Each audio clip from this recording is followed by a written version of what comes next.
Saseni watu wangu, karibuni sana katika hii live. Nashukuru sana. God our bless.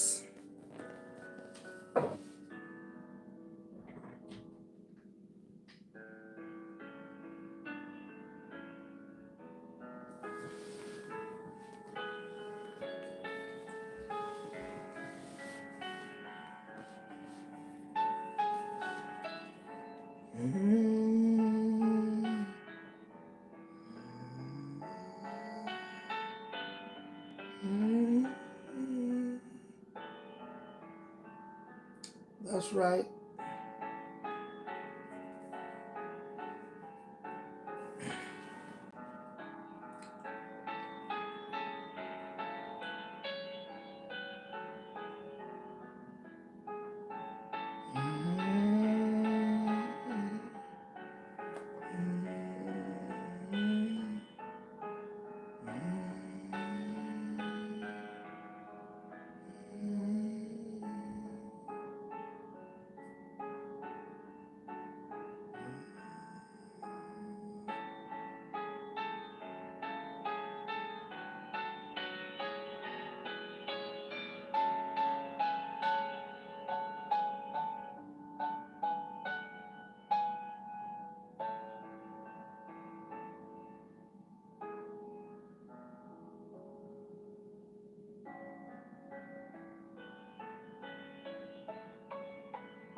Yes, karibuni sana katika hii live ya siku ya leo. God our bless sana kwa sababu ya kuja live kuwa pamoja na sisi. Team Safeguarding, karibuni sana. God bless you. God bless you so much. Anyway, for today ningependa tu kuongelelea kuhusu what you guys have seen on our thumbnail, and it's pertaining Mama Esther na mtoto wake Esther, and definitely hii issue of course itaguza kuhusu baba yake Esther, na of course itaguza kuhusu the young lad Dan ambaye ndio mfanyakazi wa Mama Esther na baba Esther.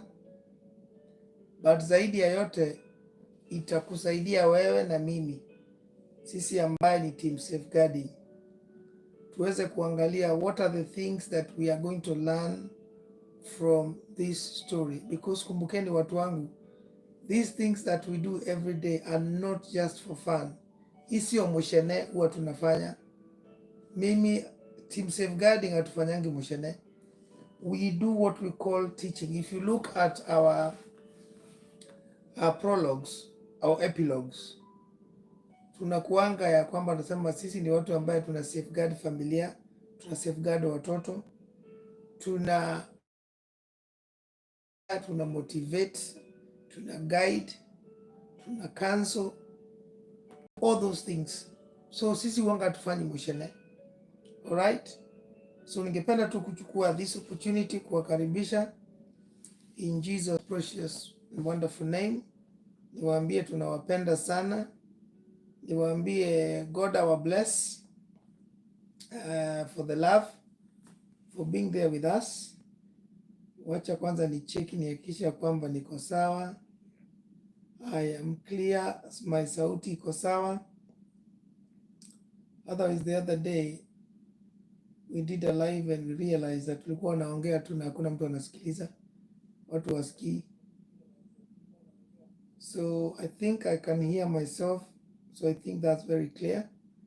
And I think I'm okay with that. Yeah. Anyway, so thank you guys for tuning in today. Katika hii live. Tungependa kushukuru sana for the love and for what God is doing. So of course hapo mnaweza kuona kwa thumbnail tumeongea kuhusu sleeping with a Ben 10. I hope watu wana understand what a Ben 10 is. Na ni nani analala katika hiyo simu, katika hiyo thumbnail uko hapo. Unaweza kuona huo the lady on the left hand side of the thumbnail ni Mama Esther, and the lady on the right hand side, that is the daughter Esther. People that are missing on this thumbnail is Baba Esther and Dan. But of course you guys know. The other people who are there of course is you and me, because tuko live. Na ningependa kuchukua wakati huu kushukuru sana for coming to grace this life. God akubless sana, because ungechoose kulala ama uchoose kwenda kazi ama uchoose kufanya kazi ingine ama kuwatch another program. I think wale watu ambaye wako US kwenyu I think is about around 5, wale wako 8 hours na wale wako 6 is around 8 p.m. So yeah, karibuni sana. Anyway, so what I want us to discuss today is actually what is happening ndani ya Eastern TV, na tumeweza kuona ndugu yetu Director Samaritan ameweza kuwa na this story tangia asanitize Esther na bwana yake. The story you guys know, saizi Esther na bwana yake they are not together. Esther anadai kama bwana yake alitoka na akaenda and he's not been able to communicate with her at all. Therefore marriage yake ni kama imesambaratika. Of course kama kawaida Esther ameendelea kublame Samaritan, even though yeye mwenyewe anajua yeye ndio ametoka nje ya ndoa, kwa sababu bwana yake after the second child alienda na akafanya what we call vasectomy. That means hawezi kuzaa anymore. Na hakumwambia Esther. Don't ask me why, because I think mkiwa katika ndoa, I think that is something that you cannot do without telling your wife. So I don't understand hiyo ndoa na Esther na bwana yake imekaa namna gani? Excuse me. Because kufanya vasectomy is not a small procedure. It's a procedure that is going to affect your life, and it is something that kama uko ndani ya ndoa ama marriage ama relationship, you have to tell your partner. So I do not understand how this man decided to think that it was necessary, it was okay for him to just go and get this procedure done behind his wife's back. Regardless of whether kama umeambia bibi yako hamtazaa mtoto mwingine, it is still important. Ni kama tu vile wanaume, we cannot agree. Sio vizuri bibi yako aende afanyiwe the one for the women is called whatever the word, the name is, I think hysterectomy, whatever. Mtu anisaidia andike hiyo jina hapo. is a difficult by heterotomy, something like that. The male is vasectomy, but the female ones inaitwa something like that. I can Google it here and come, but it is something like something vasectomy, something like that.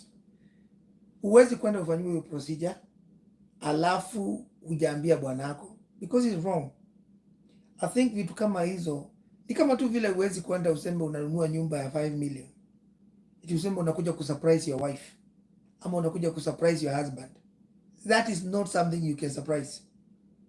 I know people that with money they go and they spend 100,000 to buy a car and you come and you surprise your wife. Of course, unajua kuna class na kila mtu ako na class yake ndani ya maisha.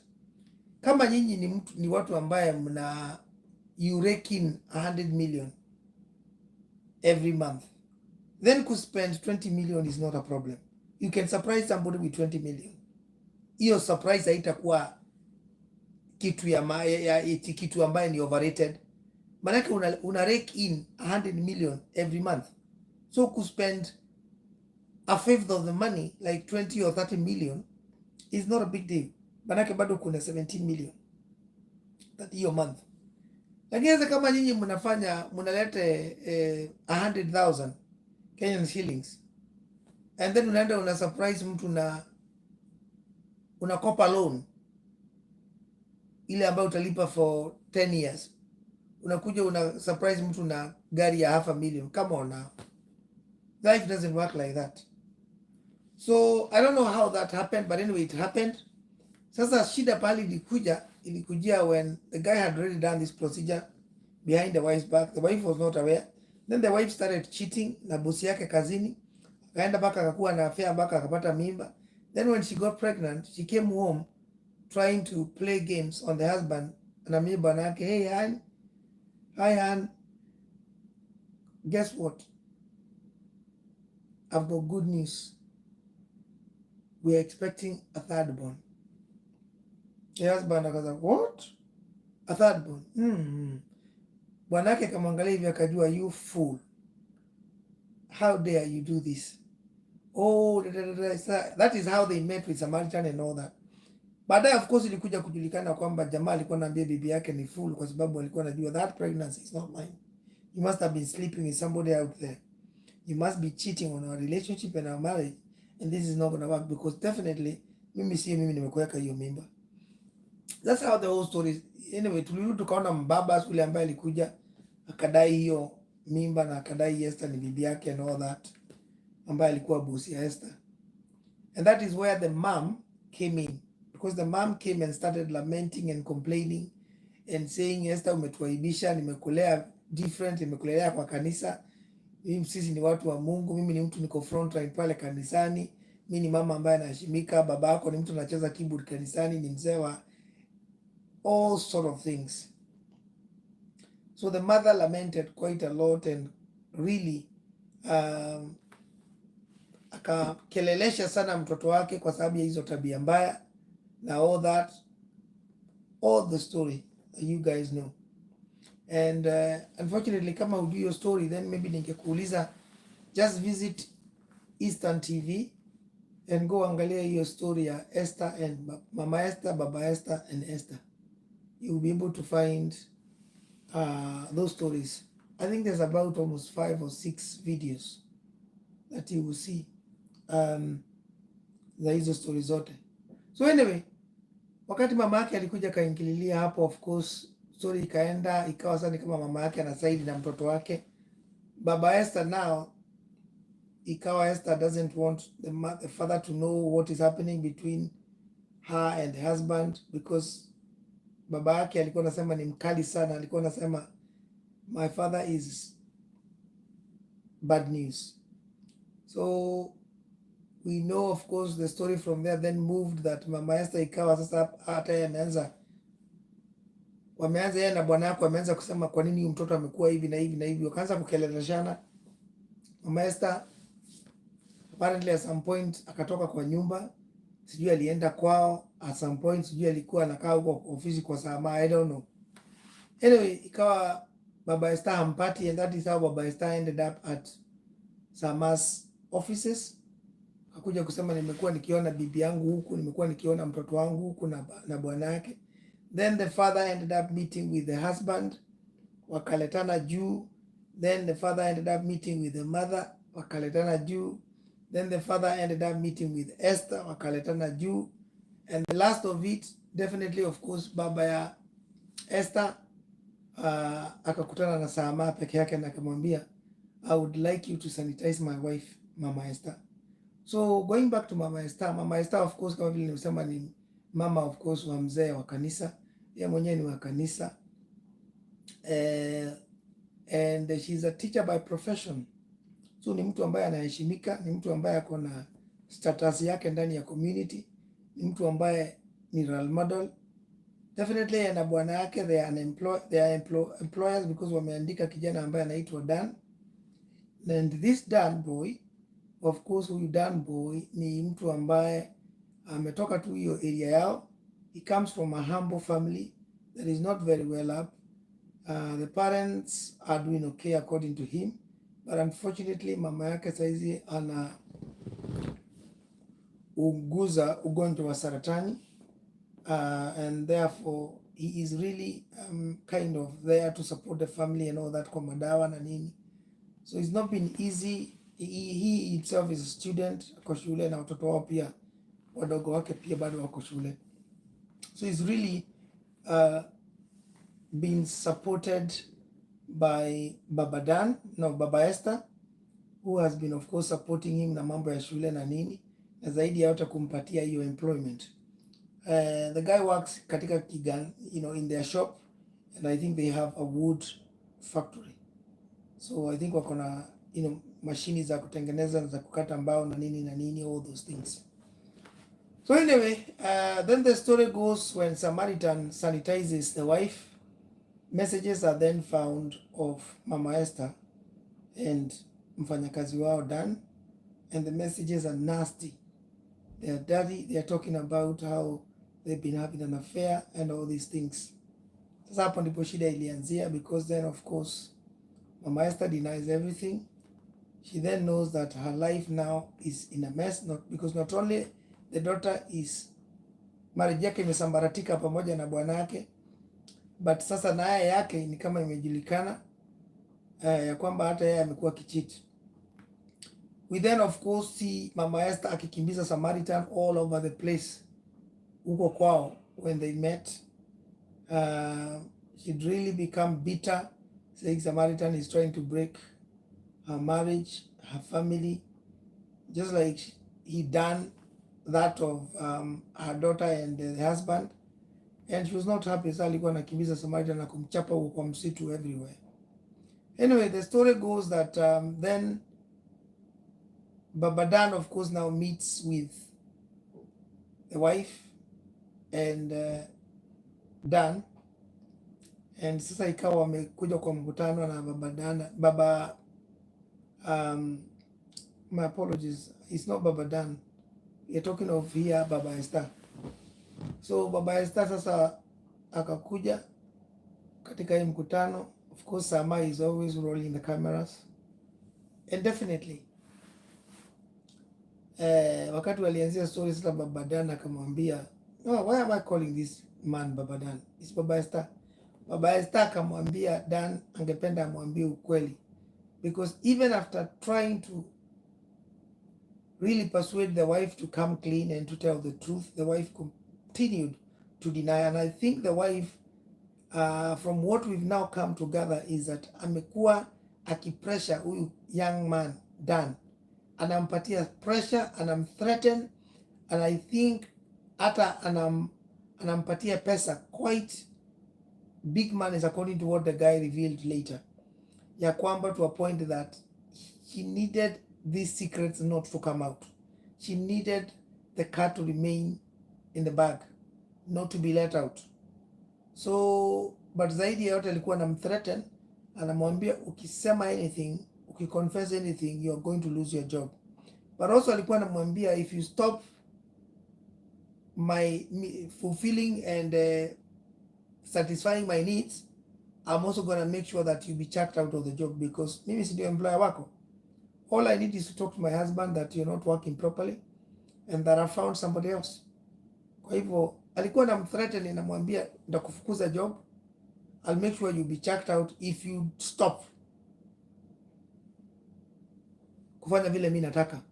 So the boy was under constant threat ya usipo fulfill your duties za kuni satisfy with my needs, I will make sure that you'll be checked out.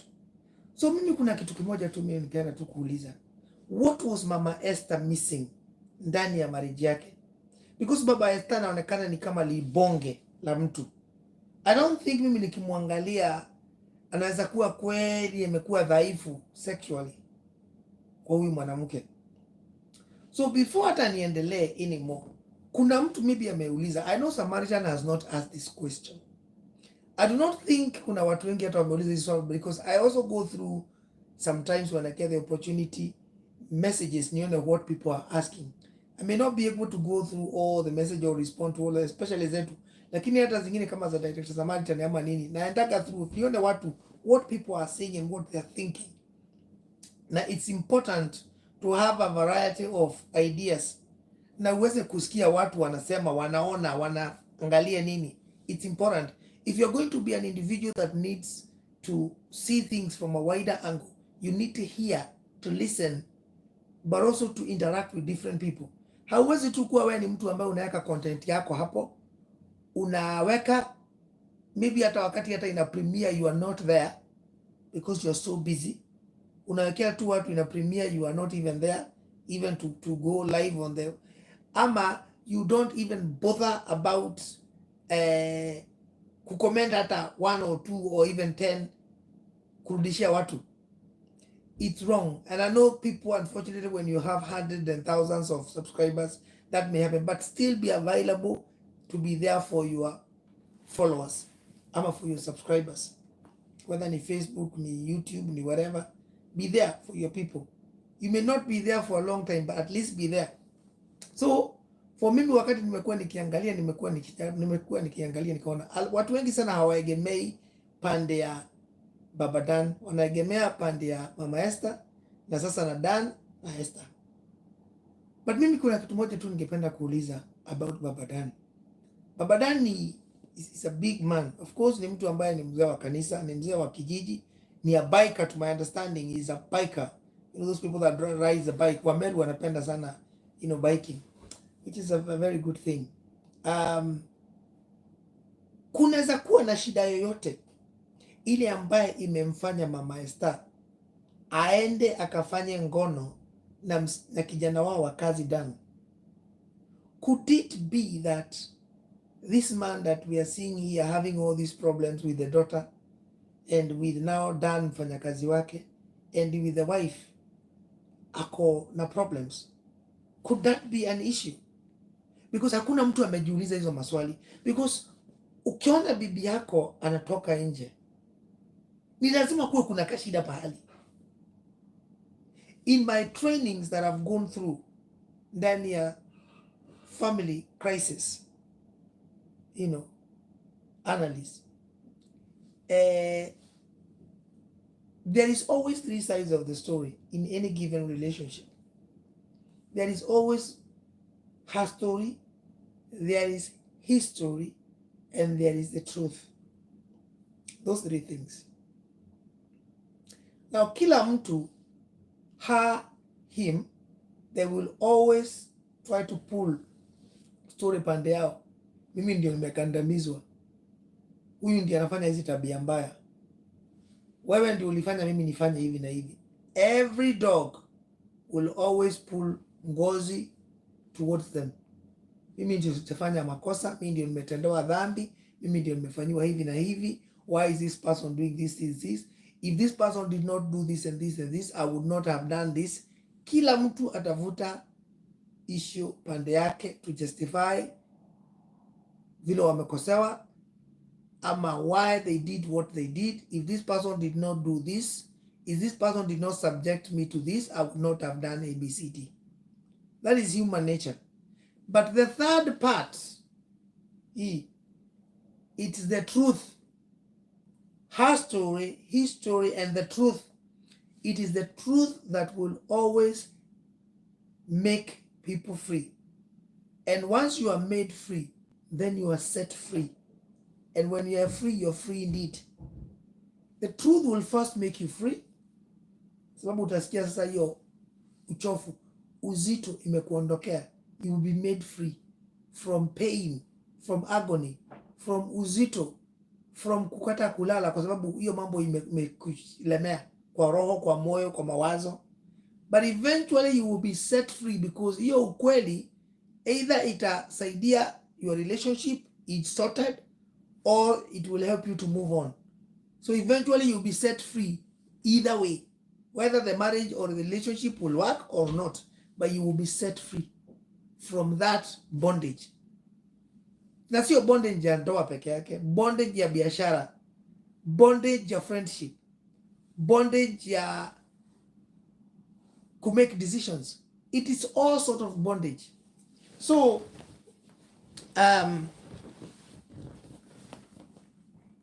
could it be that kuna issues zinatokea za baba Esther ambazo zinasababisha ama zilifanya mama Esther aende aegemee ama aanze kufanya hii tabia chafu na Dan, mfanyakazi wao? Okay, according to what we heard. Anyway, so nimeona tu niulize hivyo kwa sababu watu wengi sana binadamu, tabia zetu tumezoea kwenda kuruka na kurusha mawe sana kwa ule mtu ambaye amefanya, lakini unasahanga kuuliza what made that person do that. Is there any reason that could have made Mama Esther to actually leave her husband and to go and start having whatever she was having with Dan? By the way, right now I want you guys to know that Mama Esther has categorically continued to deny the affair.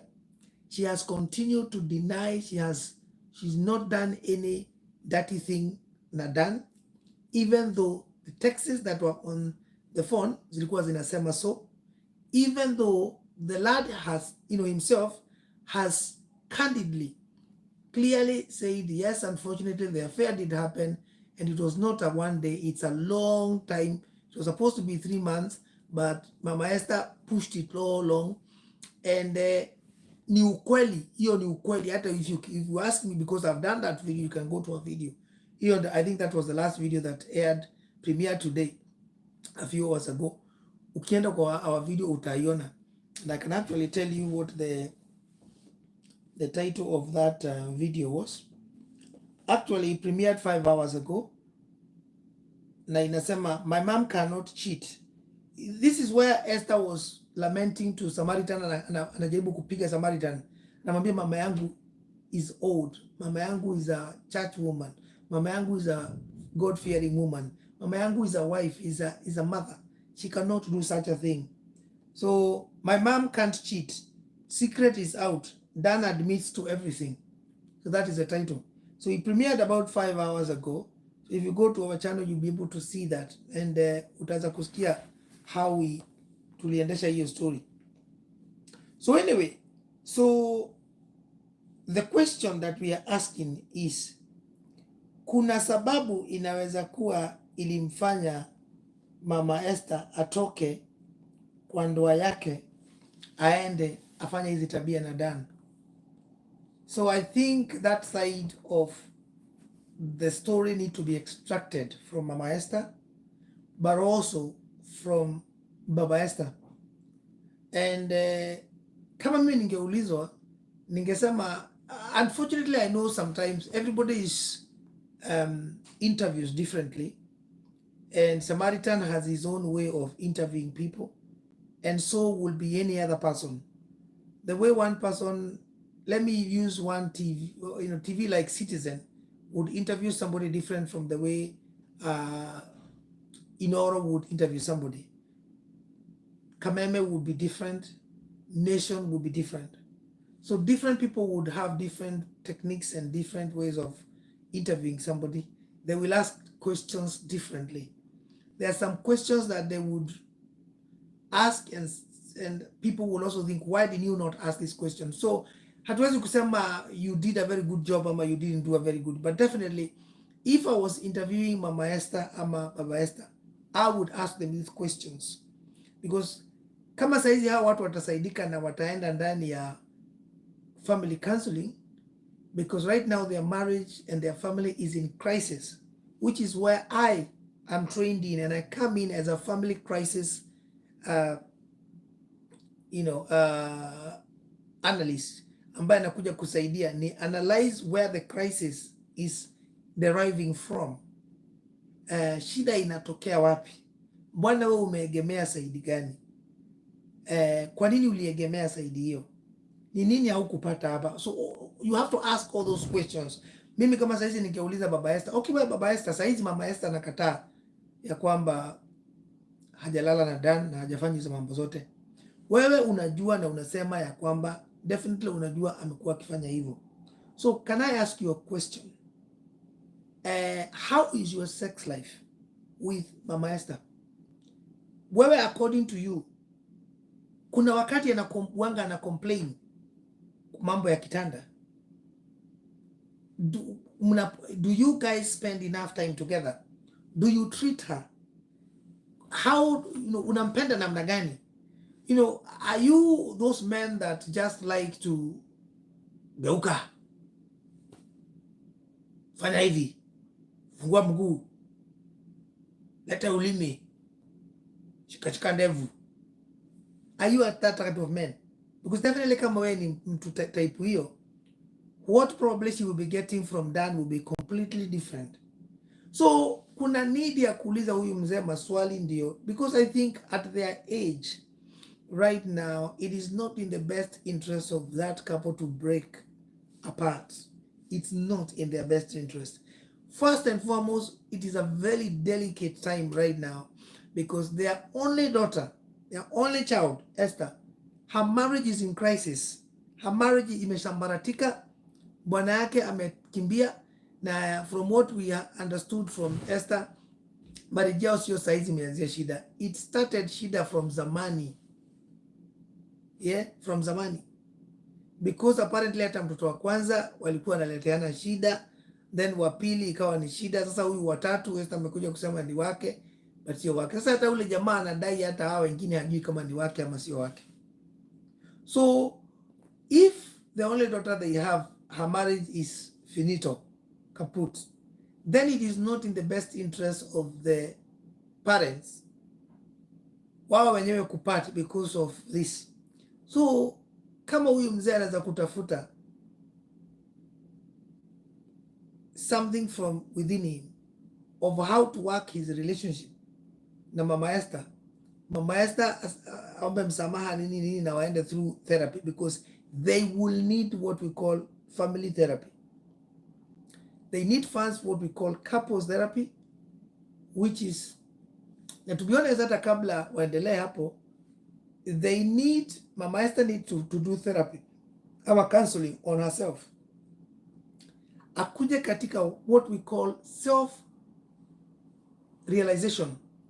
Akuje kwa mkutano wa kubali, ajiite, aseme ya kwamba mimi nakubali nilifanya makosa. She can deny all these things, but mimi, she will not lie to me. When I look her, when I analyze her, I see it exactly. I can actually even see how she was forcing that young man. Na kwa sababu gani mimi nasema Mama Esther is lying? Najua anaongea uongo kwa sababu if you look at our video hiyo ambayo nimewaambia, Mama Esther wakati kijana alisema anataka kuambia Baba Esther ukweli, unfortunately because of the arrangement of the seat, the body of that woman tensed. She became rigid. Unajua sasa kama vile mtu akipoteza uhai na mwili yake inaendaga into something we call rigor mortis. Rigor mortis will start to set in when somebody passes on. Mwili inaanza kuwa stiff because hauna uhai. That is how somehow Mama Esther alianzia. Wakati Dan alianzia kuongea, her body tensed, ikawa ni kama ameshikwa na akawa uso imeanza kufanya wrinkles. You could see her bone kama kind of zinaanza kama nitaka kuscratch, and she could not help. Wakati walikuwa ameweka mkono hapa, aliondoa mkono na akashift na akapeleka chini, na kaanza kumchuna Dan very hard kwa mguu, just behind his shin, that's the shin area on the back there. Kwa hiyo nyama ambaye ni, you know, and you could see Dan was fearing kufinywa, and at one point he had to remove. Mpaka baba Esther kamwambia mama Esther, wacha kumchuna kijana. And what she was doing that out of fear and out of anger and out of rage and out of that worry that okay, sasa huyu kijana sasa ametoa hii secret. Nilikuwa nimemwambia sitoe, nimempatia pesa. Of course sasa hii tabia nimekuwa nikifanya is about to be known because this is the person I was sleeping with.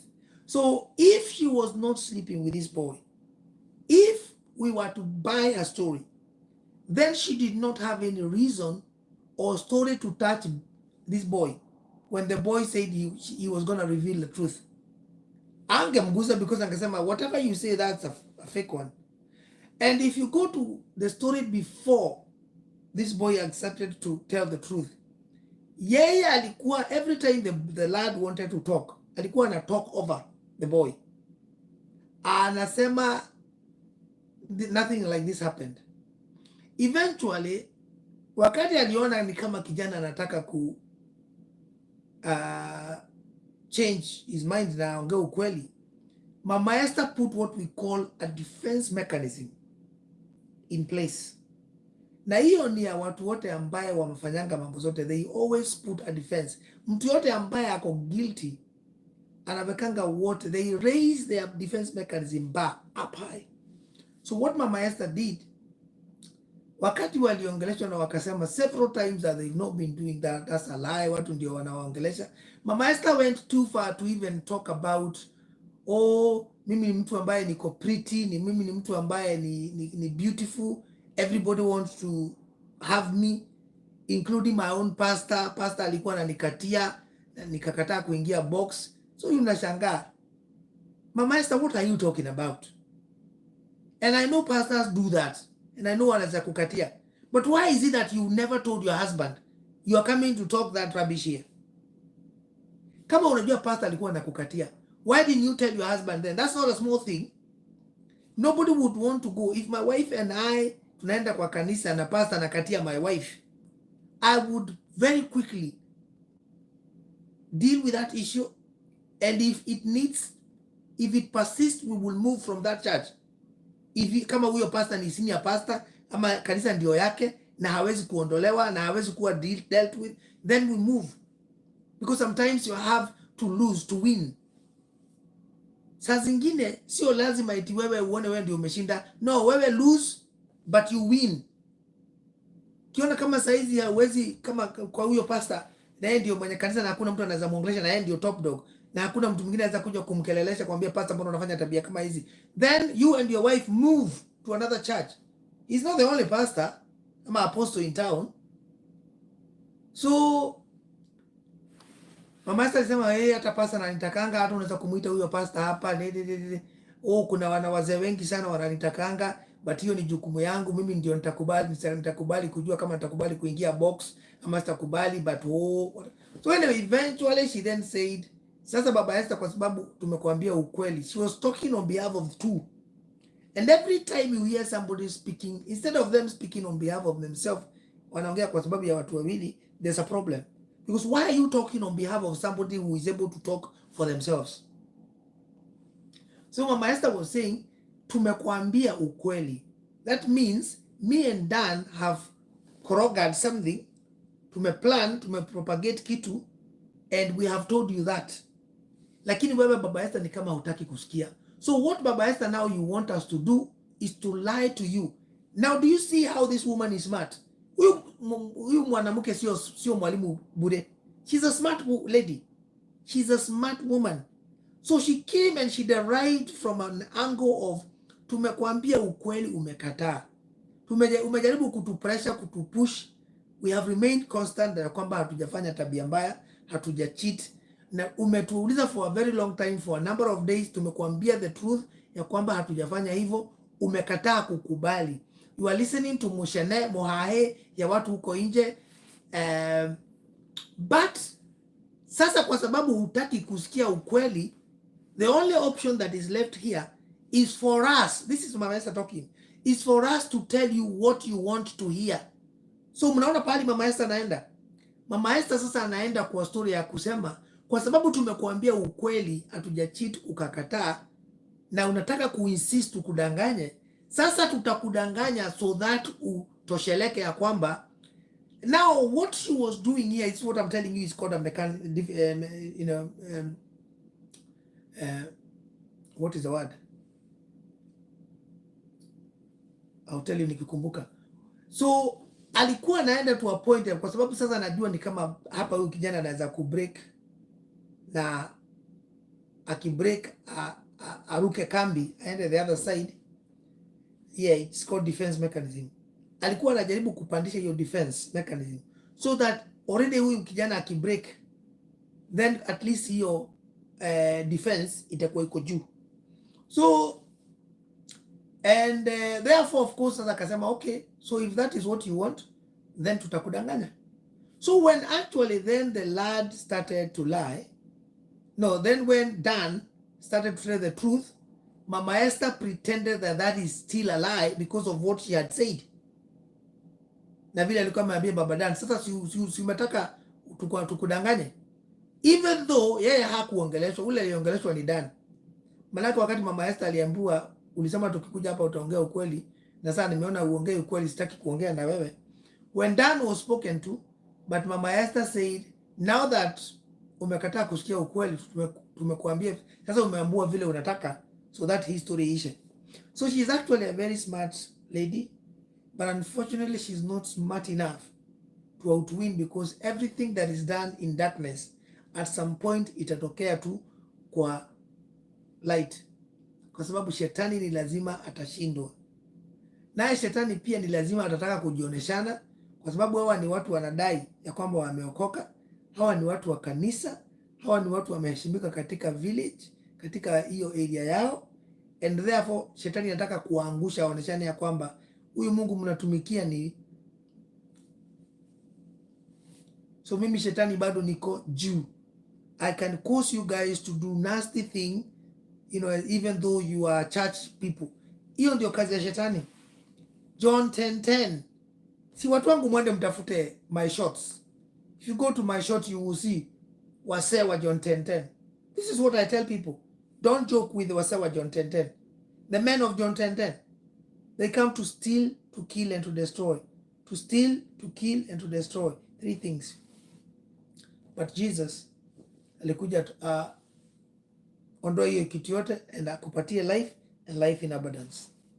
So anyway, watu wangu, so what is happening here then, of course, is a worry and concern, because of course after Dan alipofanya hiyo reveal, ama alipofanya revelation ya kwamba wamekuwa akifanya hizo tabia mbaya, if Mama Esther was telling the truth, she did not have any reason to touch Dan.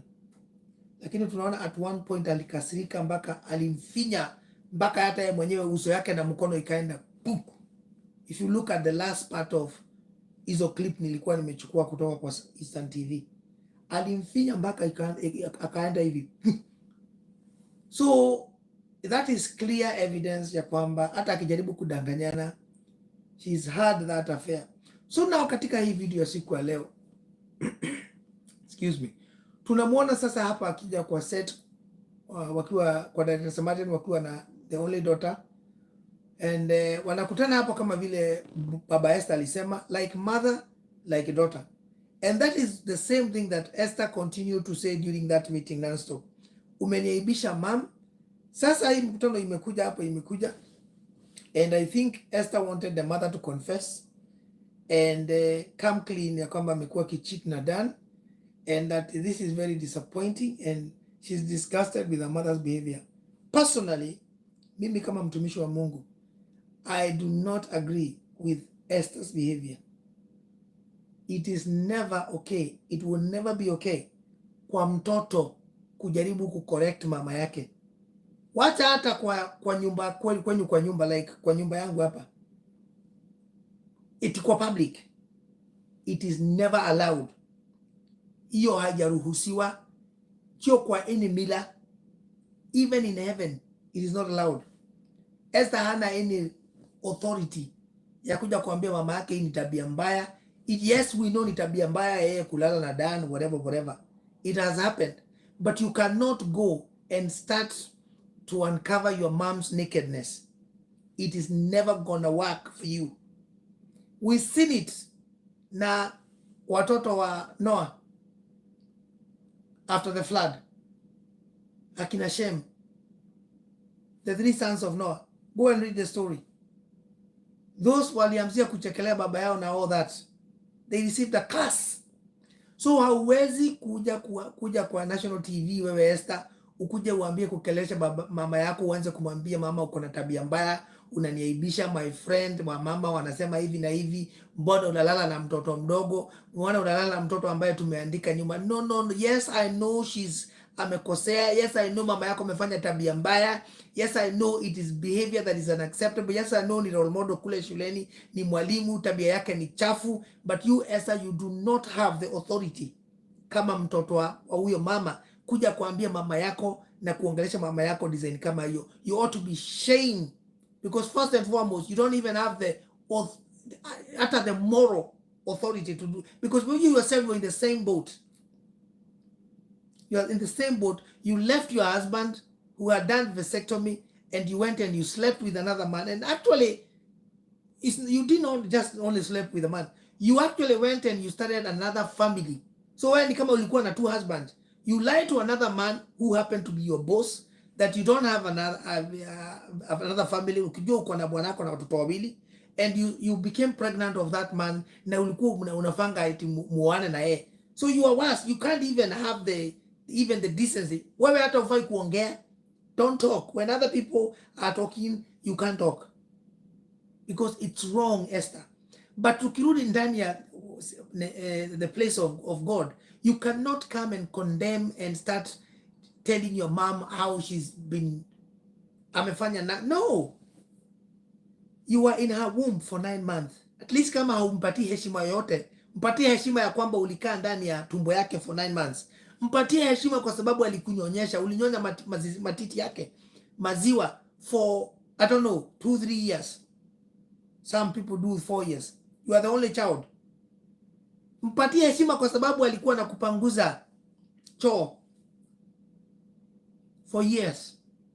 So you cannot come there, Esther, and start shouting at your mom, screaming. You are leaving the set there. Unaambia mama, I'm disappointed, I'm disgusted by your behavior. Iyo Esther, no. Iyo iko cancelled. Heaven iko cancelled. It was cancelled there hapo kwa Samaritan. It is cancelled in your house. Your father will not also approve of that. Regardless of how bad your mother amefanya, your father will not approve of that. And your father can just speak words that can just cancel your life, Esther. Just like that. Huyo ni bibi yake, hata kama amekosea namna gani. Baba Esther and Mama Esther told you very clearly and very truth. Baba yako anaweza kunikelelesha. That's my husband, not you. You nimekuzaa. I pushed you out. So you are my child. I'm not subjected to answer to you. You know? Yeye Mama Esther akona authority ya kumkelelesha Esther back and forth, kwa sababu yeye amemzaa na yeye ni mama yake. Lakini Esther does not have any iota of whatever it is ya kuongea kuhusu mama yake na anything. We've seen, I can give you examples in the Bible, hata kwa society, whereby watu wameshikwa na mambo mabaya kwa sababu ya kuongea about their mothers and about their father. Don't joke. Moses, the greatest man, one of the greatest men that ever lived, the only man to have spoken with God face to face. Wakati alienda akawa amekuwa too close na Mungu, the brother Aaron and the sister Miriam walianza kumuongelelea na wakaanza kuongea tabia chafu kwa sababu Moses had married an Ethiopian woman.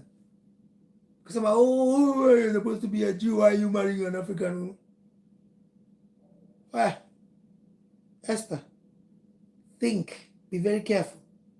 Biblia inatuambia kwamba kwa sababu Miriam ndiye alikuwa anaongoza hiyo nini, she was struck with leprosy. Leprosy ama ni nini? I think so. Ugonjwa ilimgonga, and it took Moses to come back and pray for his own sister for her to get healed. Usicheze na mambo ya Mungu. So kama mimi ningekuwa wewe Esther, ningeenda niombe mama yangu msamaha. You have to be a smart lady. Saizi ndoa yako imesambaratika because of the shame that you brought to your mother kwa national TV. You'd never know. Maybe your relationship hata kama ilikuwa irudi pamoja ama msikizane na bwanako right now. Don't forget saizi uko pregnant. Na nilisikia hapo ukiongelesha mama yako namwambia hata sijui nitako namna gani, nimekasirika mtoto wangu. The only thing that your mother told you there is that she understands you because she know you might be having some hormonal issues because of your pregnancy. But if I were you, if I was you, you'd be smart lady and you go. Hata kama ni outside the TV, go and apologize to your mother. Omba msamaha, go on your knees. Kwenda, bow down there and beg for forgiveness, because it is not going to be well with you, Esther. Especially if your mama is going to start speaking some word. Ama hata akitoka hapo, alienda toka hapo. Ulitoka hapo by the way na makasiriko, ukatoka ukamwacha hata hapo kwa set na ukaenda. That was very worrying, concerning, disappointing. That unaweza kuamka hapo utoke uache mama yako hapo ukiwa umeongea mbaya na tabia chafu. Kama mimi ningekuadvise Esther, ningekuambia uende uombe msamaha kwa mama yako tena haraka, because anything can happen to you, and don't forget you're pregnant. So right now you are not on the right side. Wewe na marriage yako, husband yako, saizi unapitishia watoto wale ambao wawili trauma because of what is happening in your marriage. Now the baby that you are carrying in your tummy, unampitishia through trauma. Now I want people to understand, just because a baby is in the stomach does not mean that they don't go through issues. Wakati mama ameshikwa na mambo kama hayo machafu, wakati mama akona stress, the child is going through that. When Esther is lamenting and she's moaning and complaining, the child is experiencing the same thing. Huyu ambaye kwa tumbo. And that is why it's very important for pregnant ladies to be very much taken care of. For pregnant lady to ensure they are living a very good life. Ndio nalaga mwanamke akipata mimba, akisha tujua ameshika mimba, they stay themselves fresh. They don't drink, they don't smoke, they don't do drugs, they don't wear high heels, they go to clinic, they eat very well, they exercise, they are treated with care. You know, all those things must happen. Why? Kwa sababu unataka yule mtoto ambaye ako kwa tumbo pia I experience that peace. I experience serenity. I experience normal growth. I experience environment ambayo iko sawa. But if that child is going to be anakunywa pombe kwa sababu mama yake anakunywa pombe kama ama siku zote anajiinject, anavuta bangi, anafanya nini, the child will be, because what the mother eats is what the child receives. What the mother smokes is what the child receives. Because usikusahau mtoto ameshikanishwa na mama yake na umbilical cord, and mtoto huwa anakunywa na kuexcrete from there. Unaona? So Esther, haraka iwezekanavyo, if I were you, I would go and find my mom and apologize to my mom and make peace. Also ningeenda ni make peace with my dad, because saizi your dad will have seen that. Your dad will have seen that. You know, important. Anyway, so Mama Esther of course hakufurahi sana vile Esther alimkelelesha na vile alimuongelesha pale na vile alitoka pale katika ile scene ama pale kwa studio ya Samaritan, and it was so bad. But however, tukirudi hapa pande ya Mama Esther, mimi naona the best thing that she needs to do ni akubali tu ya kwamba unfortunately what happened, and that she's come to the end of the road of her lies. And sometimes we as adults, we have to come to that point of knowing, okay, I've tried to keep this thing a secret. I've tried the best that I could to hide this thing, but it is no longer possible for me to hide. Ni kama mtoto ambaye ako ndani ya tumbo. Mimba ikishaanza kukoma, in your the first trimester is easy for you to uweze kujificha with dresses, unafunga tumbo, first, second, third month, fourth, watu wengine fifth, even sixth, wanaendelea kuficha. But in your second trimester, inakuwa very difficult. By the time now you hit your 6 month, 7 month, it is becoming very difficult. Definitely on your third trimester, kila mtu anajua uko pregnant, you cannot lie. Uongo is the same thing.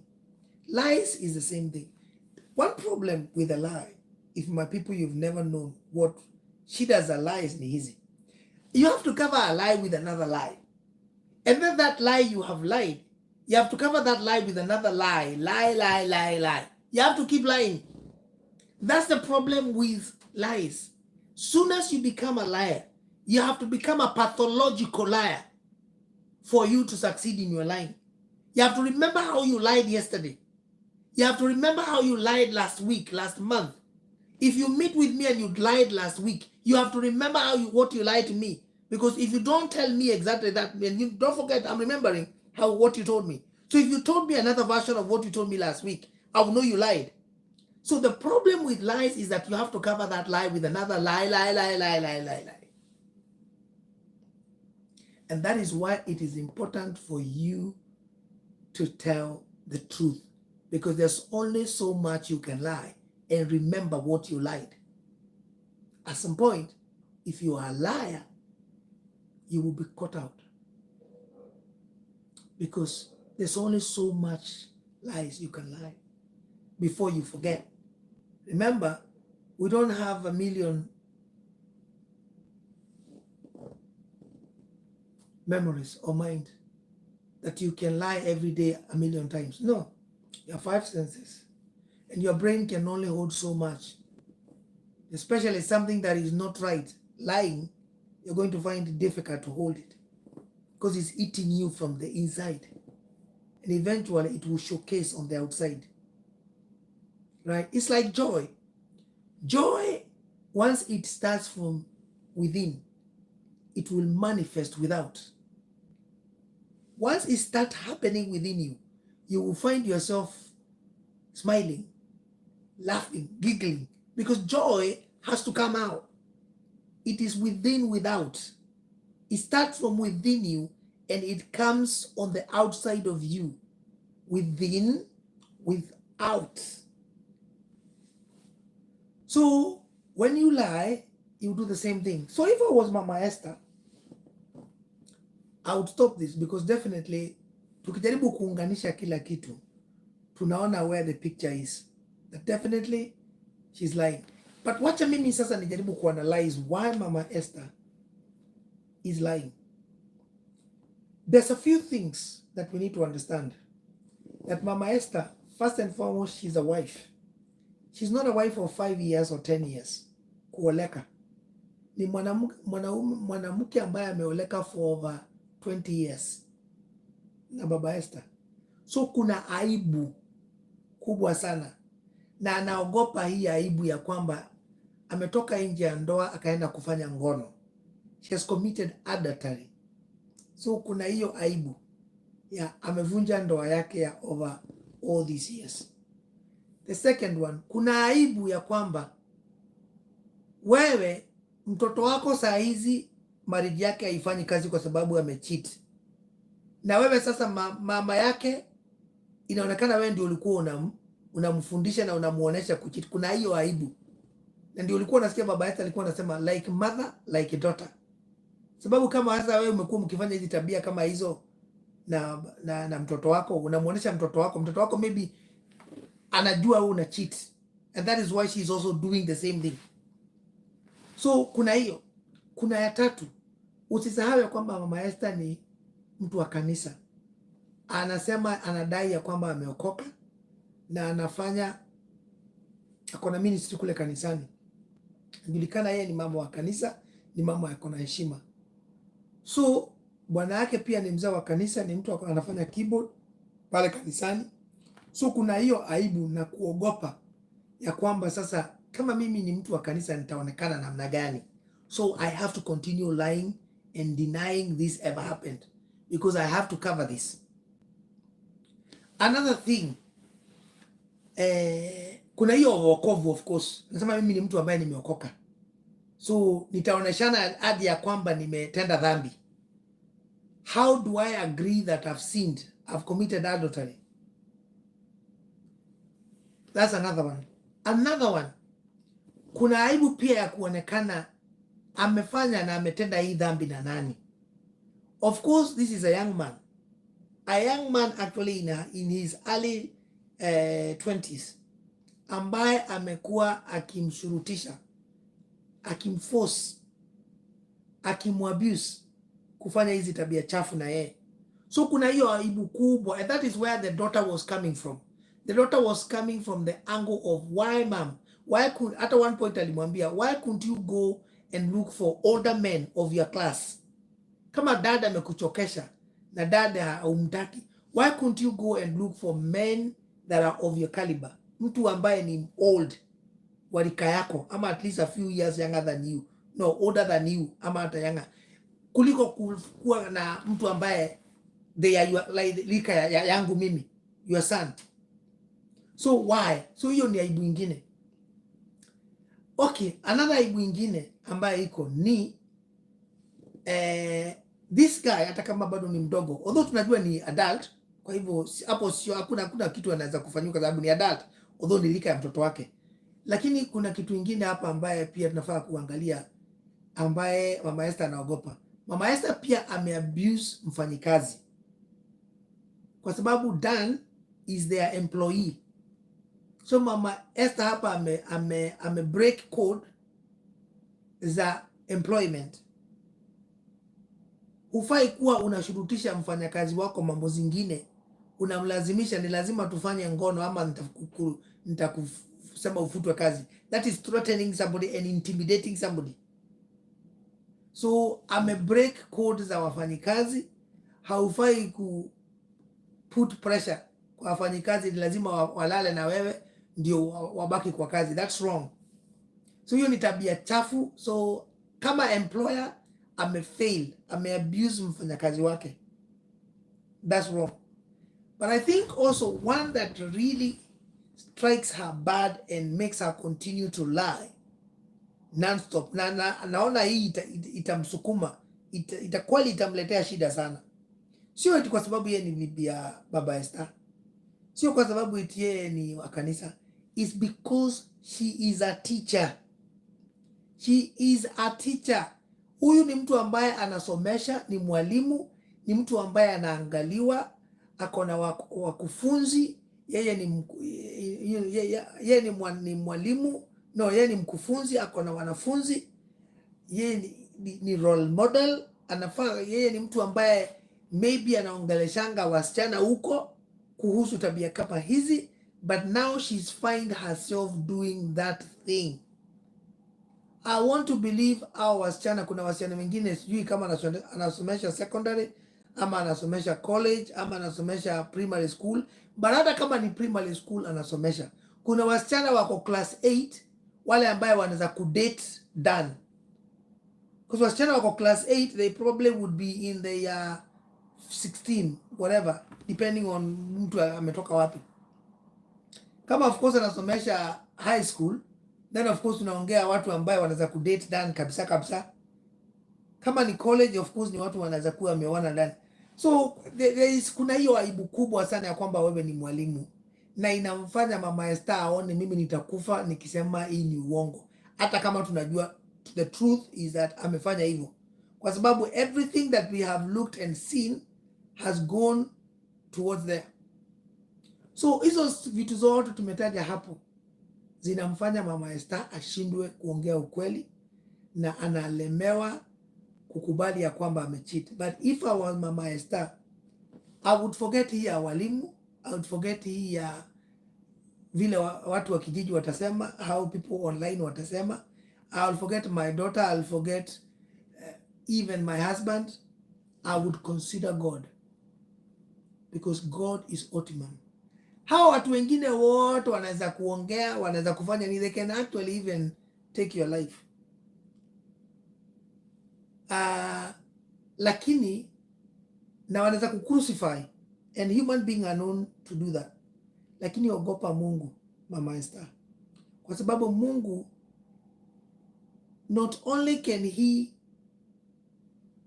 akuondoe hapa, kill you, but he can also take your soul and put it in eternal hell. Hao watu wengine, the worst they can do to you is kukusurutisha, kukufanya nini, and the worst that could happen ni mtu afanye kitu akuondoe hapa ulimwenguni, you know, but then utapokelewa.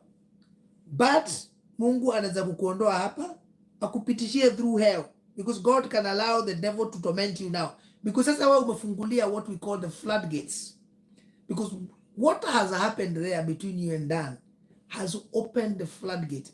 Sasa shetani akona what we call legal rights za kuja kukuattack, za kuja kuattack ndoa yako, za kuja kuattack hata watoto wako, wanaweza kuja you never know,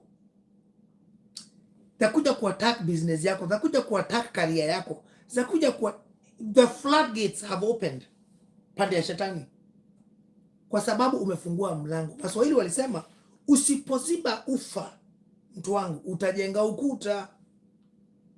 Sasa wewe ulishindwa kuziba ufa. Wakati ulianza kusikia mwili yako imeleta shida, ungeenda uongee na Baba Esther. Baba Esther, mimi nasikia unifurahishi vile napenda kufurahishwa. Sioni ukinishikashika hivi. Baba Esther, hebu tuende counseling. Baba Esther, tufanye hivi.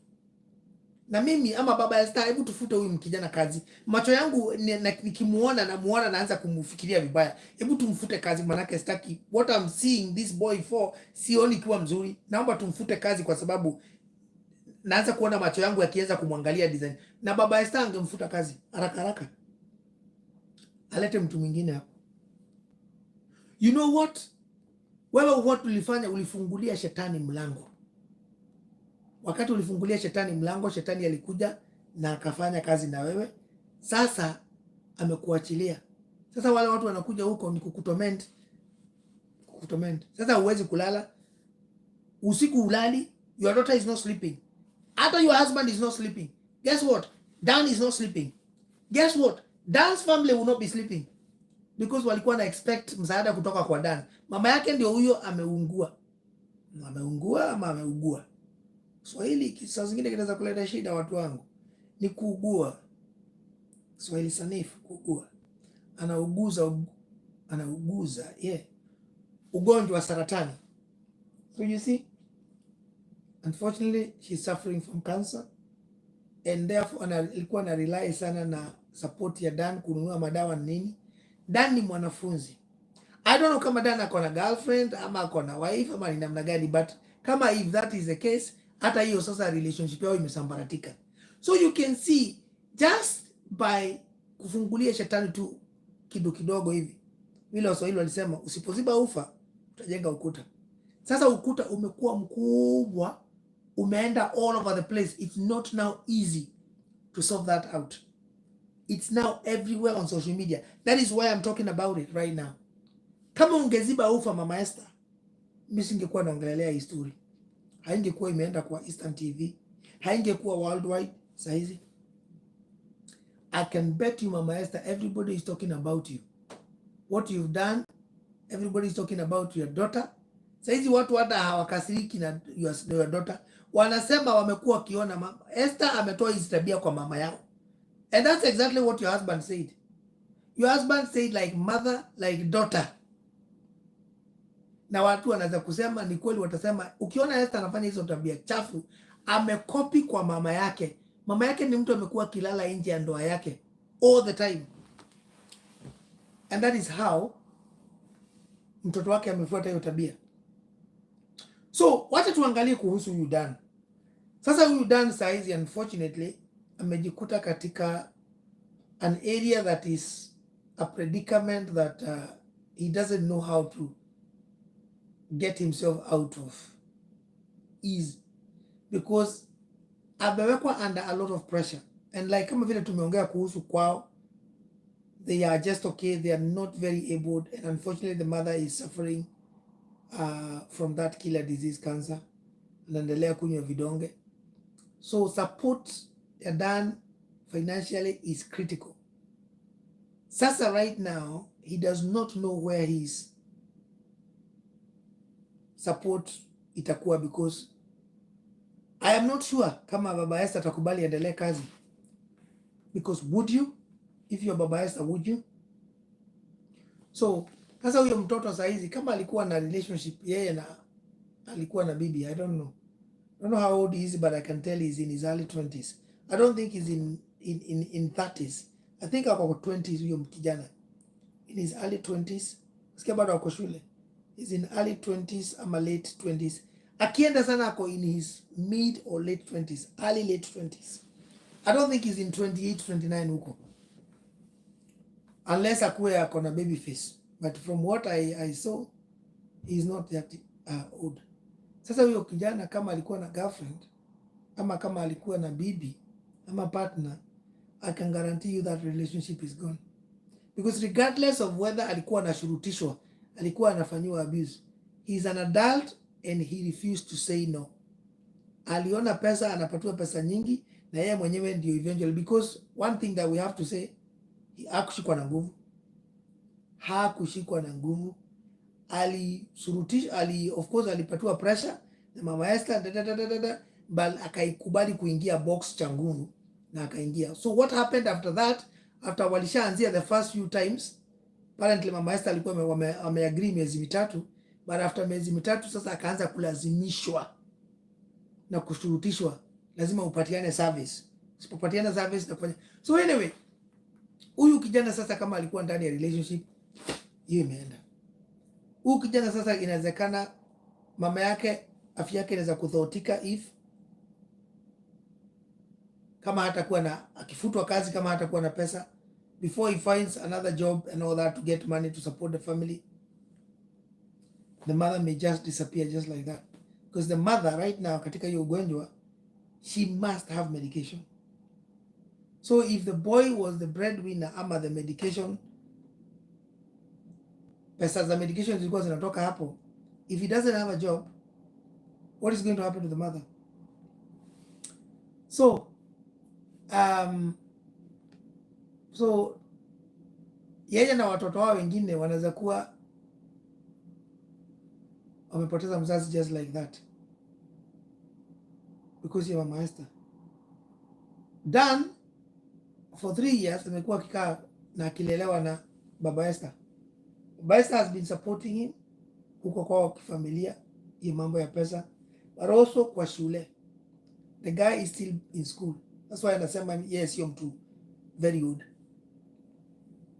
After this, what has happened? I know baba Esther alisema ako na mipango mizuri na atahakikisha kwamba ataendelea kumsaidia. But could that have been just a talk so that he can extract information from Dan? Because he has to use a strategy. Because alikuwa amejaribu for many, I think a few days, kujaribu ku-extract information na walikuwa wanakataa. Because mama Esther alikuwa amepanga hii mpango sana na akapatia huyu kijana pesa. And the boy said there, yes, the woman was giving him a lot of money. Now of course yeye anajua wako in dire need of money kwao nyumbani because of the situation. So he could not have said no. But also hapa kulikuwa na threat zilikuwa zinarushwa. So he stands to lose a lot from his own lifestyle, ya kwamba pia amechezewa, na saizi hata yeye kuingia katika relationship itakuwa gumu kiasi, sababu sasa every girl that knows him itakuwa anambia wewe, huyu ni ule jamaa, huyu ni ule kijana ambaye anapenda kula na muamas, anavunja ndoa. Because hata yeye mwenyewe amevunja ndoa ya baba Esther because he did not say no. He had the opportunity to refuse, na ambie baba Esther, bibi yako anakuja kuniletea ujinga na upuzi, aniambia nataka tulale na yeye and I cannot do that. So I know kuna hii issue anasema yeye bibi yake angeenda aseme yeye alikuwa anajibu kunishika nini, but you know what, when God is on your side, who can be against you? He had the opportunity and the chance. So kuna watu wengine pia wangesema hata Dan alikuwa anataka kufanya ngono na yeye, na pia hata yeye of course alikuwa anataka pesa, na pia hata zaidi ya pesa, pia hata yeye alikuwa anataka kukua na kuga an old lady. You know, they taste different. So it's all sort of things. So kijana sasa maisha yake pia haijakaa vizuri, that of his family, that of his own relationship. He would need prayers. This boy would need counseling. He would need therapy, because what has happened has messed up his brains, his mind, the way of thinking. A lot of things have changed for him. So itabidi afanyiwe maombi, afanyiwe therapy, so that abaki kuregain. Is this boy going to survive his job? The chances are very rare, because that man, kama atabaki na familia yake Mama Esther, there is no way Dan will be in that house, because then Baba Esther hata akienda na hapo nje kukunywa soda, ajue Mama Esther ako kwa duka ya mbao na Dan, his mind will be running like a carousel. What is happening with Mama Esther and Dan right now? So haiwezekani. It's going to be very difficult for Dan to remain at that place of work if the marriage is going to be salvaged, because it is going to be impossible for Baba Esther to trust that hiyo relationship walikuwa naye hapo between bibi yake na Dan will finish. Regardless of what has happened, as a man and as a human being, it's not possible for you to just think that hiyo mambo itaishia tu hapo just like that. So it's very hard. So thank you guys for commenting. Please endeleeni kutia comment zenyu hapo, nashukuru sana. Comment mniambie, ama maybe mimi na vile nasema naegemea pande moja. Do you guys think if Dan was to salvage his job, do you think inaweza kuwa hapo kwa hiyo shop ya mbao? I don't even think Mama Esther would also want to have Dan there. I think hata Baba Esther akijaribu kumweka Dan ama kusema Dan aendelee kufanya kazi hapo, I think Mama Esther atatafuta kitu ya kumwekelea so that he can get sacked, because atasema you broke my trust. Ulisema, you revealed our secrets. Why did you do that? So I am going to make sure that you lose this job. I don't want to see your face. You are a snitch. I did what I did with you. I used to give you money. I told you to shut up. I told you to keep quiet. I told you not to break my relationship and my marriage, but you went ahead. So hata kibaki hapo, either way, Baba Esther na Mama Esther, water will not have the faith that everything will work there okay. You know? So I don't think sasa hiyo kijana mambo yake hapo iko sawa. Probably the best thing that would happen to him is for Baba Esther to say, Dan, you will not work here again, but what I will do, I will continue supporting you katika shule mpaka nihakikishe umemaliza shule, and maybe I'm going to try and find you a job somewhere else where you will be employed by somebody else but not by me. So that is probably the best thing. Ama aseme nimekupatia hii 50k ama hii 100k, start your own business, but kwangu imeisha, because surely you cannot work for me and sleep with my wife. That's not gonna work. So kwa Baba Esther is having a very difficult time, because right now he's got a cheating wife that he needs to think. Guys, thank you for commenting. Please tuendelee kucomment. Please kama uja subscribe, naomba pia usubscribe tia like, and God is going to bless you. Baba Esther is a man right now that is got a lot of pain. Akona pain mingi sana. The daughter is going through a lot of crisis. His only daughter, his only child. Yeye na baka na bwana ya huyo mtoto wa hakusikizana. Sasa the same issue has come to his own house, his own marriage. The wife is cheating mfanyakazi wao. This mfanyakazi wao ni kama mtu anamuitaga dad because he takes care of them. Baba Esther saizi yako na mambo ya kufikiria kuhusu kanisa. The shame that has come to them as a family, kanisani, shuleni, kwa their local area. Baba Esther ni mtu ambaye ako na wazee. What are the wazee thinking? Kuna mambo yale ambayo niliongea pale mbeleni nikasema, what are people thinking about Baba Esther? Maybe watu watakuwa wanasema Baba Esther does not do his job properly kwa nyumba na kwa kitanda. That is why the wife is going outside kutafuta a small young man. So there's all sort of things that people are going to talk, but it is not going to be good kwa Baba Esther. So anapitia through a lot right now. And I think what he needs right now is prayers. I think he will also need to go through counseling and therapy. Is he going to keep Mama Esther? The chances are likely. I think ukiangalia hata ukiona vile hiyo video iliisha pale, he did not have that much range ile ambayo alikuanga naye hata pale mbeleni. Okay, inaweza kuwa ni kwa sababu of course hiyo kitu ndio ilikuwa imemgonga and alikuwa bado na shock. Alikuwa bado in shock ya kwamba what he just had. But either way, I don't think, hatujasikia hata wakati leo Mama Esther na Esther amekuja kwa Samaritan, which is I think the second day after hiyo video ilitokea. And I believe by the time you see this video coming live, I don't think they were shot today. They must have been probably shot a day or two before. So kuna siku kama 3 ama 4 zimepita tangia hiyo mambo ifanyike, ndio vitu si stream live today. So kama Mama Esther amekuja na bado akasema bado wako kwa Baba Esther, kama Baba Esther angekuwa na react tangia asikie hiyo story, angekuwa ameshamfukuza Mama Esther. Mama Esther hangekuwa kwake saa hizi. So I do not think that man is got amefika hapo, but that does not mean that he's not going to do that.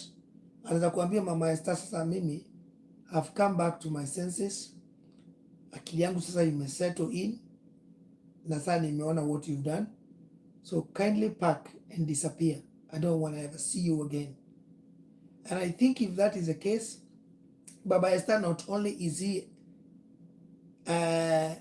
allowed to do that, kwa sababu tunajua hiyo ni ukweli, and Baba Esther anajua hiyo ni ukweli, kwa sababu hata Mama Esther asipokubali, that is the truth. Because the only way Mama Esther would prove any other person wrong is for Dan to come and say, I lied. And it is for the texts that were found on her phone to undo themselves so that they were equate, they were never there. But as long as the texts were found and the content that was seen there was nasty and the number was Dan's, and then Dan has confessed, and Mama Esther was trying to distract Dan in every angle, not to tell the truth. That is the 100% truth of the story. So hawezi could deny. So hii issue ya Baba Esther kama anaweza kusend packing Mama Esther, it can happen. But for me, I don't think if it was going to happen, probably would have happened by now. Mama Esther would not have been in that house. Just by the fact that she's still in that house, there is very high chances that probably they may want to talk and see if they can salvage the marriage. Would that be in the best interest of the family? Yes, that would be in the best interest of the family. Unfortunately, these things to happen, na ina uwezekano hata yeye mwenyewe Baba Esther akuwe anajua what is happening and what is causing the wife to probably go and start doing those things, and maybe kama kuna kitu kama hiyo ambayo inaweza kusema this is probably the reason as to why amekuwa akifanya hivyo, anaweza then kuwa very reluctant kusend mama Esther packing, because atajua hata mimi ni, because remember I said guys, there are three sides of the story. There's his side, her side and the truth. So truth ikihit baba Esther, anaweza kuwa reluctant to send mama Esther packing, although Biblia inamruhusu divorce, kwa sababu the only thing that is allowed in the Bible is if somebody commits adultery, which from every angle apart from vivid ya kwamba mama Esther hajakutwa kwa kitanda na Dan, but every other angle, hata akienda kwa court of law right now, she will be convicted with the evidence that is there. She will be convicted.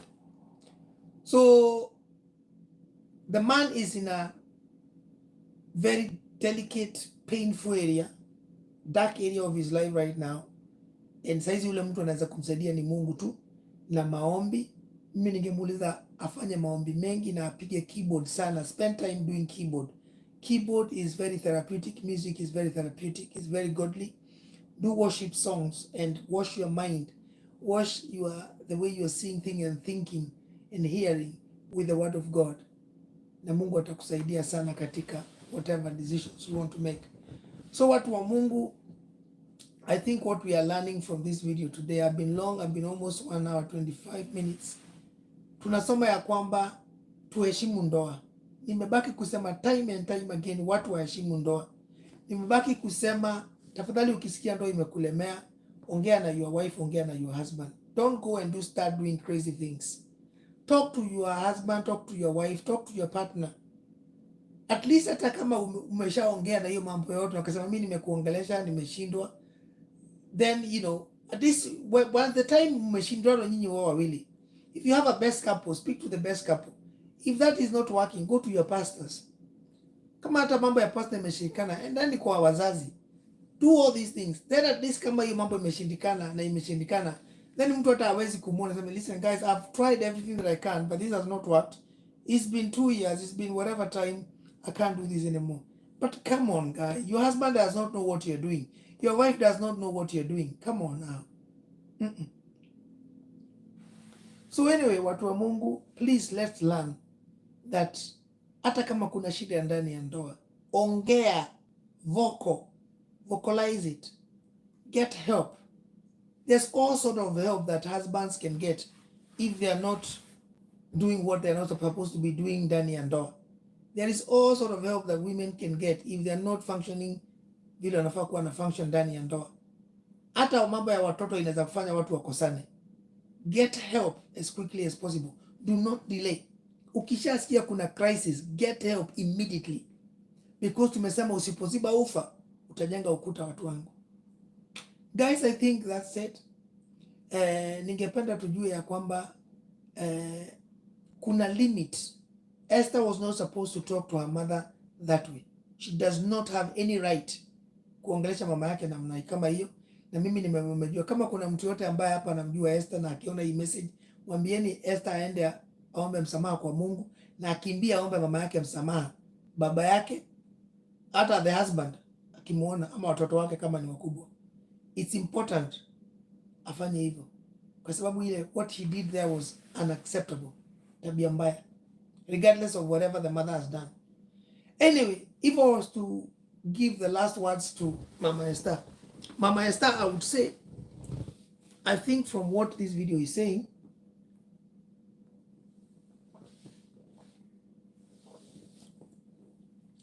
it looks as if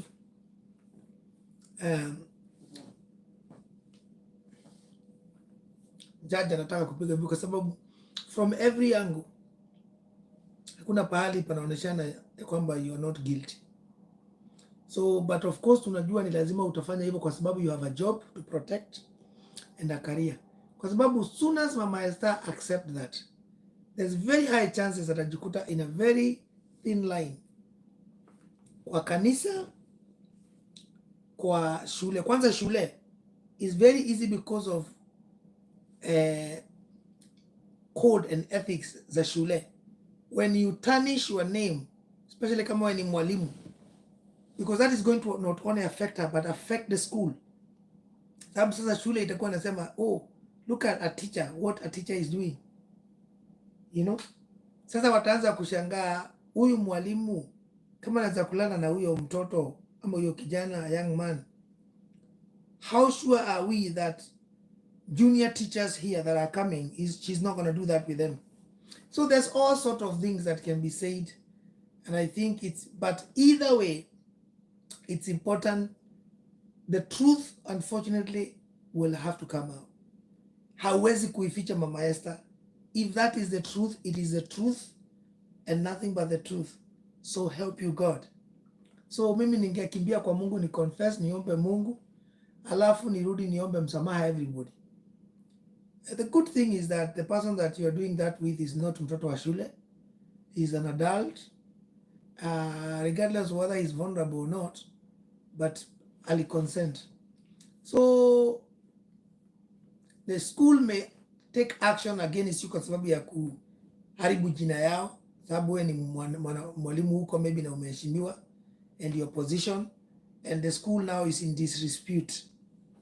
So of course jina ya shule sasa kama itakuwa tarnish kwa sababu ya tabia zako, and that is why unaonanga when you are employed by a company wanakuambiaga what you do on social media is very important. If it is going to affect ama ilete the name of the school into njia zozote mbaya, you can be charged. Gross misconduct, all those things. So anyway, watu wangu ni hayo tu. Thank you very much for tuning in. It's been an hour 31 minutes. Nashukuru sana for logging in. I hope tunalani ya kwamba we should not allow ourselves to get into this place. Tumesema please, whenever there's a need for crisis, ingia. But one thing that I want to say before nimalize hii video, kuna hii ujinga ambayo imetokea ya kwa loyalty test, na it's actually quite worrying or concerning. Hii ujinga ambayo imetokea ya watu, mtu ukishikwa ukicheat, wewe ndio umeshikwa ukicheat, simu ni yako, but all of a sudden zile text messages, pictures, voicemail, whatever, hata email zinapatikana kwa hiyo simu, all of a sudden zinaanza kuwa ni za watu wengine. What kind of rubbish is this? No guys, please, simu ni yako na wewe ndio umepatikana na hizo vitu zimepatikana kwa simu yako. Please stop trying to play games na akili za watu. You cannot all of a sudden kwanza kusema hizo text, your phone inatumiwa na community. Mama Esther was saying, oh, my phone inatumiwanga na kila mtu. Oh, hold on. How is it that your phone, your personal phone, all of a sudden sasa kwa sababu umeshikwa na dirty texts, na dirty messages, na all these things that are not appropriate in your phone, sasa your phone imeanza kuwa ya community. Oh, huyu mtu, I don't know where those messages came from. Mama Esther was saying she doesn't know where those messages, who sent those messages in her phone. Kwani before hii mambo itokee, that was your phone, there was no problem, you'd never complain to anybody. Lakini sasa kwa sababu umeshikwa, all of a sudden some people are now coming to use your phone. You don't know who sent those messages. No guys, let's be responsible. Wewe kama umeshikwa, kubali umeshikwa. The texts are yours, the data nudes are yours. Wewe ndio ulikuwa ukitumiwa, wewe ndio unatuma. Those nasty voice calls and voicemails are yours. The phone calls that you've made to this individual are yours. The deleted messages and all that can be received through the anti-delete are yours. Wewe kubali responsibility. You've been caught, umenaswa, kubali.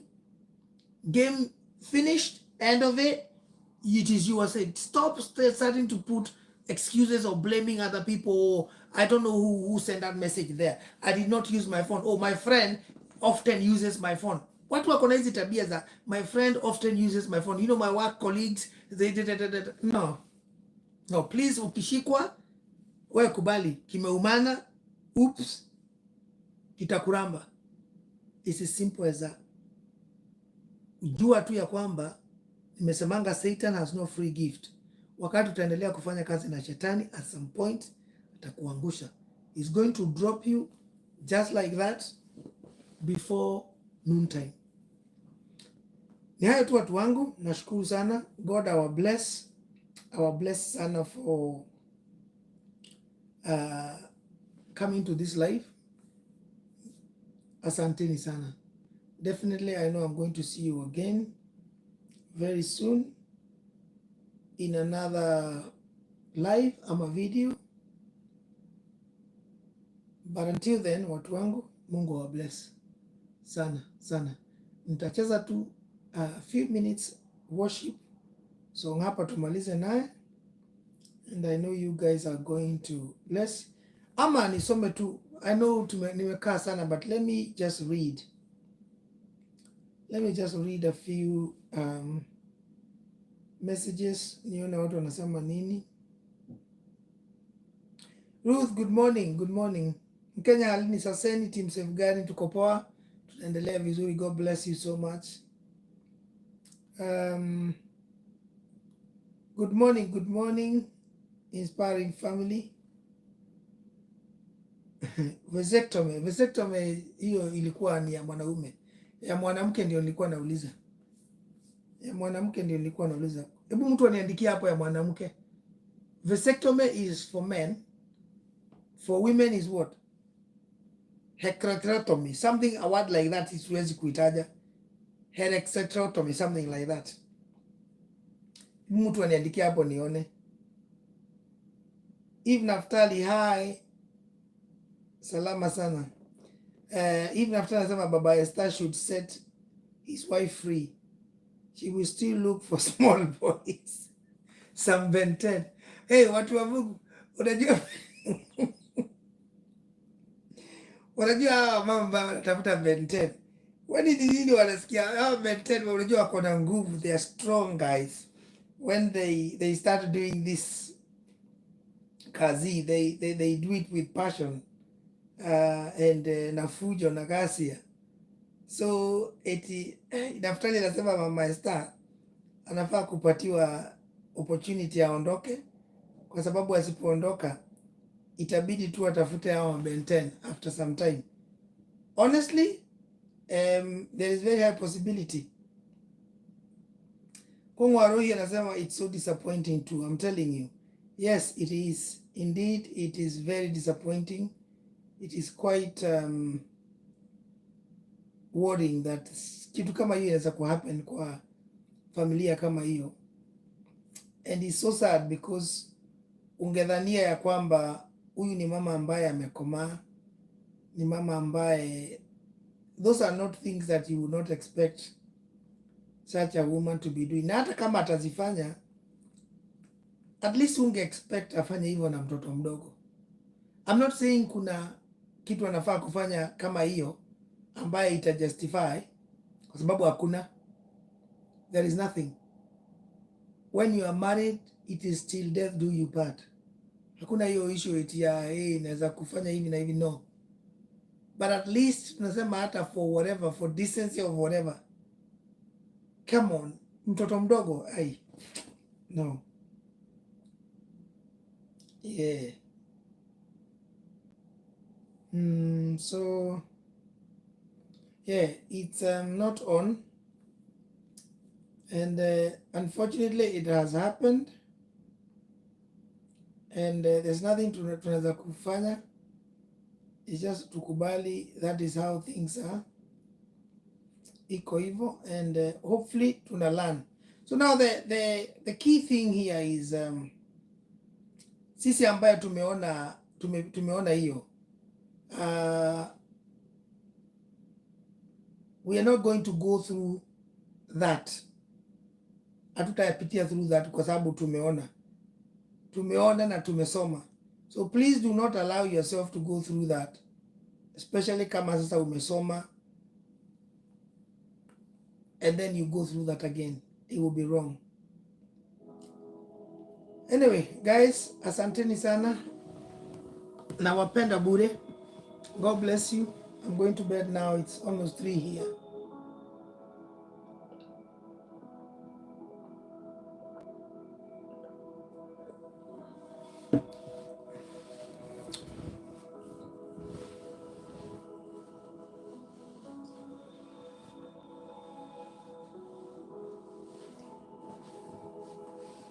Yes, God our bless sana for the love watu wa Mungu.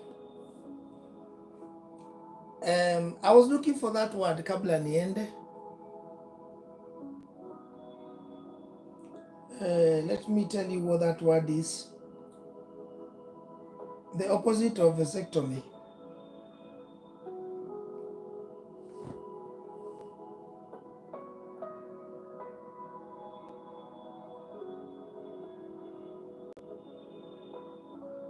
I'll be in a minute.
Bado natafuta hii issue, hii nini?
Watu wangu, I can't find it. I can't find what I'm looking for. But I suppose I'm tired. So nikipata nitaiweka hapo kwa nini? Nitaiweka hapo kwa comments so that you can see. It is that procedure that women go through surgically to ensure that they don't get pregnant anymore. Sio hii so yeah. Is it that or is it pregnant or I can't even remember what I'm talking about right now. But anyway, watu wa Mungu, nashukuru sana. God our bless. Asante sana. Nawapenda bure. Definitely it's been almost 2 hours, almost 1 hour 45 minutes going to. So asanteni sana, sijawahi kaa katika live hivyo. So nawashukuru sana, especially for those that tumekaa na sisi for all this time. Si God to our bless. Awapende sana na wabariki. Awadumishe. And definitely, I can guarantee you, I will see you again very soon in another life. We kama ni mama, wachana na Ben 10. Tafuta rika yako. get married. Asanteni sana, nashukuru sana. I will see you guys very soon in another life, but until then, nawapenda buri. I'm Jeff. Good night and good morning, good afternoon from wherever I'm gonna watch around the world. I'll see you soon.